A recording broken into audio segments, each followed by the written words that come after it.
Download daw ni Diwata.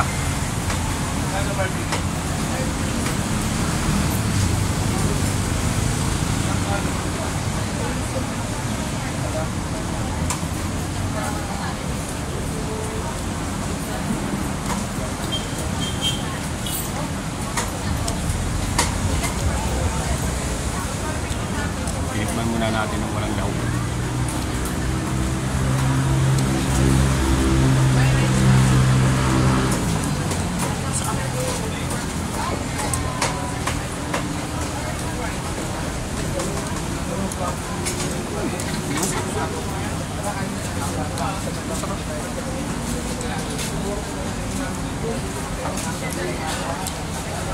Masarap naman.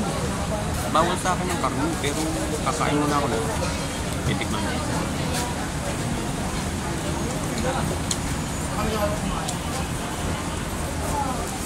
Masarap naman. Hindi ko pa nilalagyan ng lauta.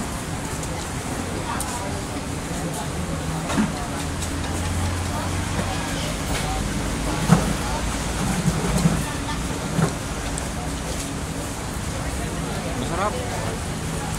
Mga tarantado talaga yung mga nagsasabing masama ang lasa nito. Natikman na ng mga natikman na ng taga-Quezon ng ganyan yung baret. Masarap naman. Malutong pati yung ano, yung malutong yung kanyang lechon. Parang bagong luto. May sabaw siya. Tapos ano, lumalagutok. Yun yung may sabaw. Tapos nalagutok. Malutong. Malutong. Sabi naman ako ng siminto. Simintado yung kinakainan ko. May siminto. Sarap naman.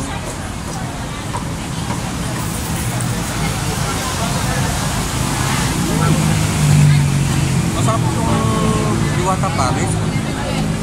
Yung nagsasabing hindi masarap, mga luko-luko yung mga yun. Masarap.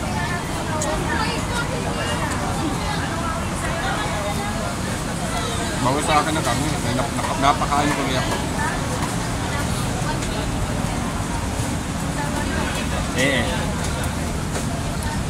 Masarap po ang Diwata Paris.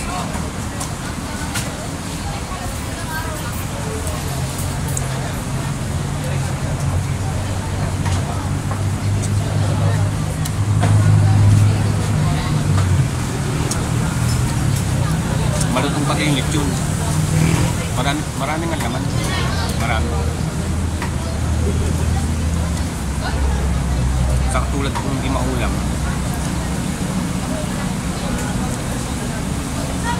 Sobra-sobra yung laman sa ano. Sobra yung laman.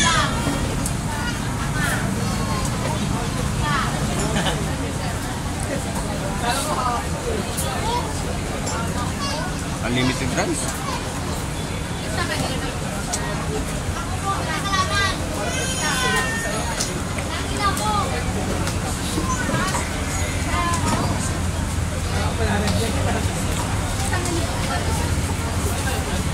Tulog pa sa idol ano?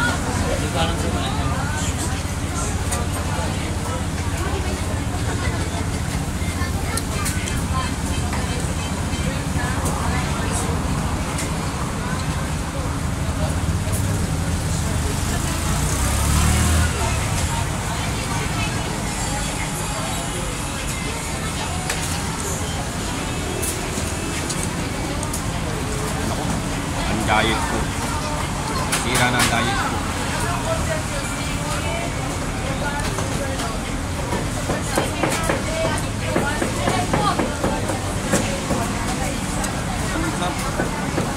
Masarap po ang Diwata Paris. Kaya naniniwala na ako na hindi totoo yung sinasabi ng mga bulaan. Saka pati malutong. Malutong yung kanyang kahit may sabaw sa malutong yung balat ng lechong baboy. Malutong. Hindi ko na nilagyan ng ganito.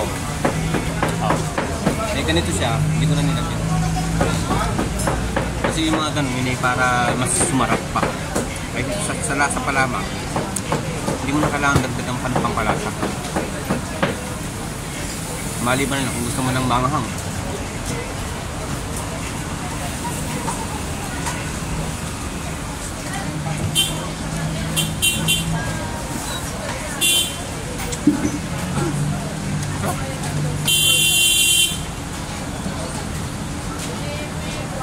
Mabuti na dito sa lugar ni Diwata kasi alam niya na may marami nagre-release dito. Walang tugtog. Kaya pwede ka mag-live dito, mag-video. Walang tugtog, kaya marunong siya marunong. Hindi niya nilagyan ng sounds yung paligid. Ang dami nagre-release, oh. Halos lahat.